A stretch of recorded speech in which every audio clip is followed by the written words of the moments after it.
So the next group operated under the difficulty of having to be advised by me over the past couple of semesters, but nevertheless, they've done an excellent job, as you'll hear from Jenny Bock, talking about the Department of Defense Climate Resiliency and Readiness Act. So Jenny, if you're ready, let's get started. Great, thank you. Hello, everyone. My name is Jenny Bock, and today I will present a plan for how the military can be a leader in combating the climate crisis through the enactment of 2759 Department of Defense Climate Resiliency and Readiness Act, also known as the DOD Climate Act.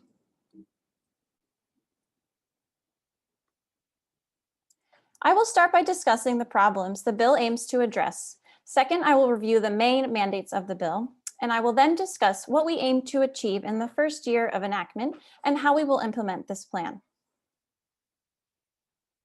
So this is an image of Hurricane Michael heading toward Florida's Panhandle on October 10, 2018.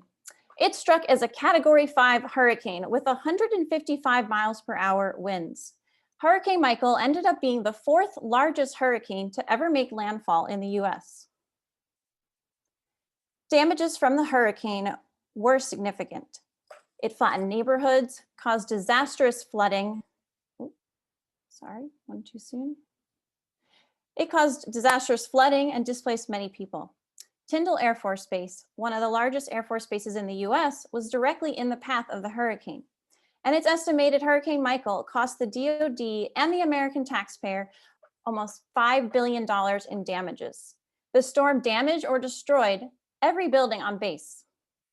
Despite these high damage costs, the Air Force actually said that the hurricane created an opportunity to completely redesign the base and make it more resilient to future climate impacts.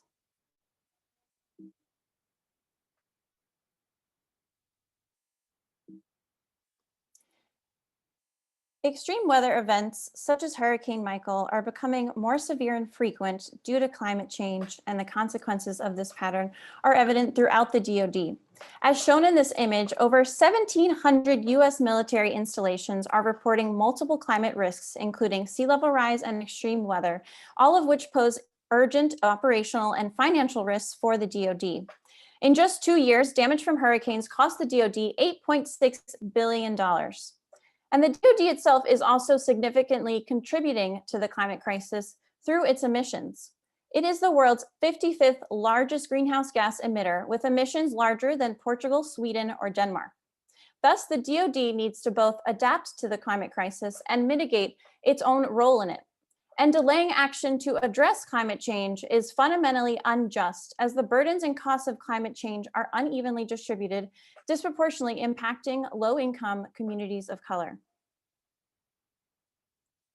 So it's important to note that the DoD already recognizes climate change as a serious problem and has actually been working on renewable energy and resiliency projects for a number of years.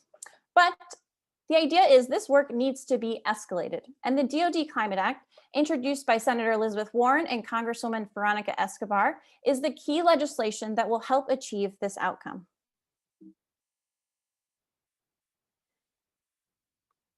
The DoD Climate Act has 3 goals. First, the bill requires all non-combat installations to improve energy efficiency and achieve net zero energy consumption by 2030.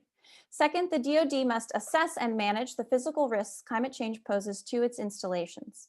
And third, the bill seeks to decarbonize economic markets surrounding the defense industry.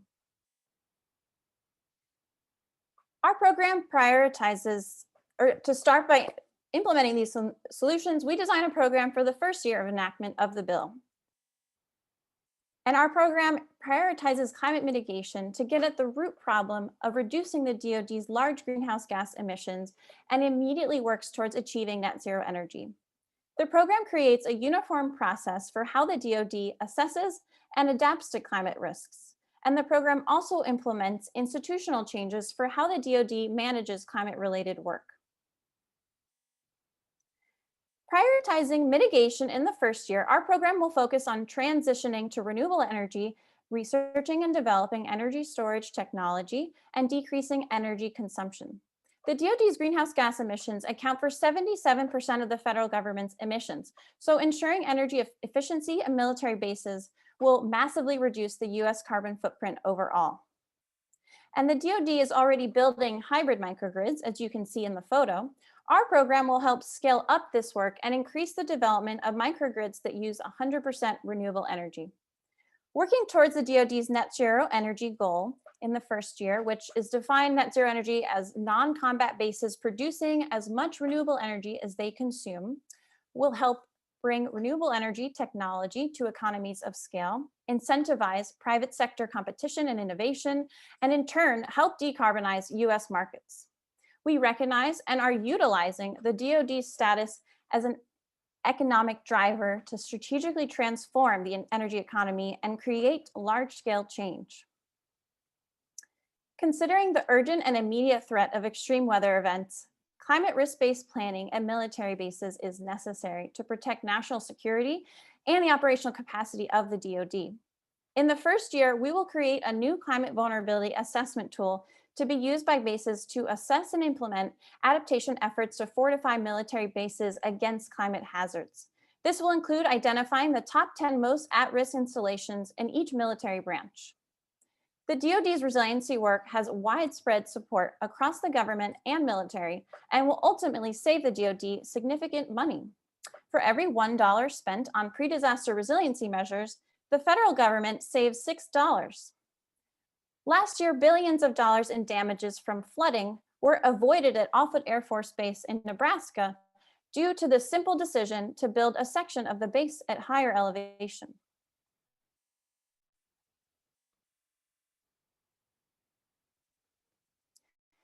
Institutional changes we will make in the first year include hiring new positions and nominating a new assistant secretary position, establishing a fellowship program for increased diversity, and instituting more climate conscious budgeting and contracting.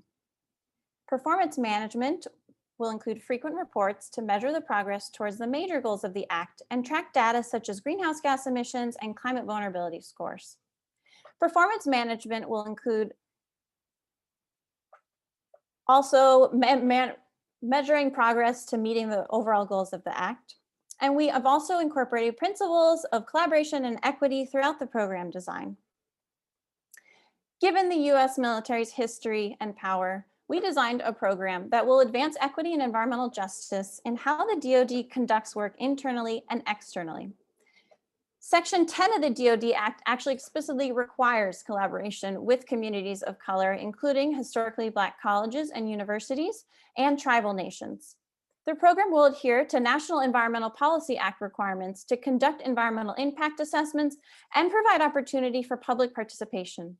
The program will also require research be shared with communities surrounding bases, many of which are low-income communities of color.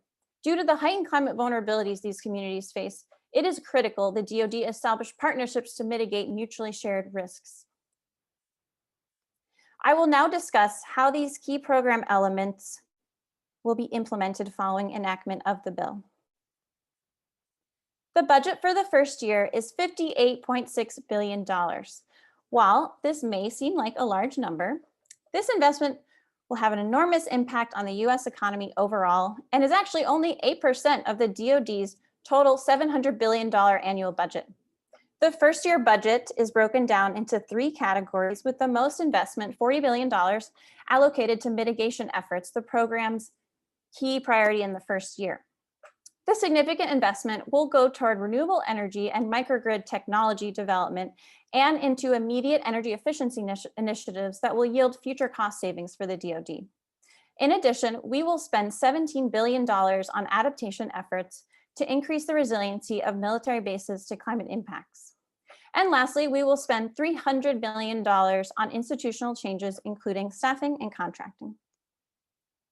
For staffing, our program starts by creating a new position, the Assistant Secretary of Defense for Energy and Climate Resiliency, who will oversee the program's implementation. We will also hire over 300 full-time employees and approximately 3,000 contractors. We are tapping into the DoD's vast contractor network to help decarbonize the private sector by holding contractors accountable to climate-conscious contracting. This will include requirements such as contractors being charged a fee if they don't meet net zero energy requirements. We will also create a DoD Climate Fellowship program and focus on recruiting from communities of color. Lastly, we will establish a cross-government climate task force to ensure coordination between federal agencies, researchers, and impacted stakeholders. Assuming enactment on January 1st, 2021, our first major action will be to appoint the Assistant Secretary and other key positions. We will then assess key energy metrics, including energy consumption and greenhouse gas emissions. The climate vulnerability assessment tool, which the bill mandates be created in the first year, will be ready to use by June. And by the end of the first year, we will deploy the first round of hybrid microgrid and renewable energy projects and implement energy efficiency measures across DoD bases. So this is an ambitious program with many different actors and moving parts that will have an enormous impact in addressing the climate crisis. The DoD Climate Act aims to mitigate the military's outsized greenhouse gas emissions and adapt structural assets to increase climate resiliency in order to ensure national security, all while working to equitably address the greater burden of climate change faced by vulnerable populations. The DoD already plays a crucial role in disaster response and climate resiliency through the work of the National Guard and Army Corps of Engineers. And historically, the DoD's investments in advanced technology have served as a force multiplier for the rest of the country. So in conclusion, we are very optimistic. The investments and goals set by this program will spur the innovation required to transition the US to net zero emissions and thus combat climate change on the scale this crisis necessitates. And with that, thank you so much for listening. I'm happy to take any questions. Thank you, Jenny. Very nice talk. Do we have any questions?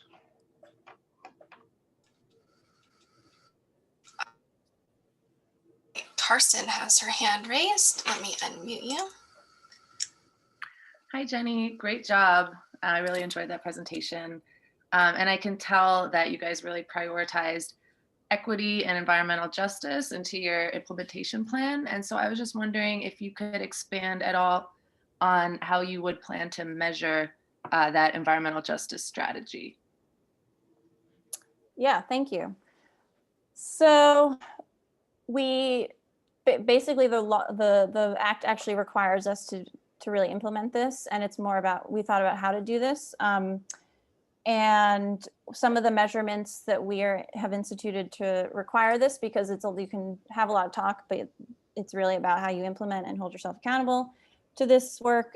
So we have measurements in place, such as looking at the percentage of staff internally that have completed bias or anti-racism trainings, and also metrics such as the number of partnerships that have been developed with local communities and governments, and looking at the number of paid fellowships with historically Black colleges or universities or other minority serving institutions. And as I mentioned, a lot of this work will be done by contractors. So we have a measurement that looks at the number and percentage of contractors with environmental social impact management plans, looking at measuring communities impacted by contractor operations. And internally, there's already a federal government requirement across agencies that requires a certain percentage of contractors be minority or women-owned businesses. So that is some of the ways that we're going to be holding ourselves accountable to these goals. Okay, I see Elizabeth has a question. Can we unmute her, Stephanie? Yep. Hi. Great presentation, Jenny. That was really informative and clear. I just have a question about your energy efficiency versus renewable energy focus. And I noticed on your timeline, the energy efficiency seemed to come after the renewable energy. I'm not sure if I misunderstood that, but I guess my feeling would be you would do all you can with energy efficiency to then see, what's the minimum amount of renewable energy you need to put into place. And I was just wondering if you had discussed at all, like how much of these goals can be achieved through energy efficiency measures versus that renewable energy piece. Yeah, that's a great question. So I think in general, we decided just to try as much as we can to reduce the enormous greenhouse gas emissions the military emits in all the ways we can the first year. And I think we were really interested in the DODs already deployed a lot of microgrid energy projects, and they already are working on reducing energy emissions, especially in their buildings. So I think we were interested in trying to deploy a more microgrid energy, especially renewable energy projects, as quickly as possible the first year, because that'll really help reduce emissions significantly. And then also, I think the energy efficiency measures takes a lot of like individual measurements at different all the different facilities to see like exactly what retrofits need to happen. And a lot of retrofit work is very building specific. So I think that's partly why we decided we wouldn't be ready to actually roll out all these energy efficiency measures till the end. But the idea is, you know, we got to do this all as quickly as possible. Okay, I saw somebody in room 407 with a question. Stephanie, can we unmute there? Yes, Jenny, this is Rachel. I was wondering how long this program is funded for and what the timeline is for achieving the net zero emissions at all non-combat bases. Yeah, that's a good question. So, you know, we planned for just 1 year of this, but obviously it'll take many years. And the net zero energy goal, the date where that has to be achieved is 2030. So we're, you know, in 2020 and we're assuming 2021, this will start. So the idea is this will be continually funded, you know, for the next, ideally 9 years until we achieve that goal. And in terms of, yeah, I think the DOD is kind of unique and they get as much funding really as they want. So the idea is like this can continue to be funded, you know, until this is, all the goals are really achieved. Yeah. Take one more question if we have one. Anybody else raising their hand? Not yet. 407, did you guys have more questions or you're good to go? Okay, All right. okay, well, Hang on. no. Okay, well, thank you, Jenny, for a terrific presentation. And again, let me congratulate the group for doing such great work over the past 2 semesters. It's been a pleasure working with you. And so, again, congratulations to all.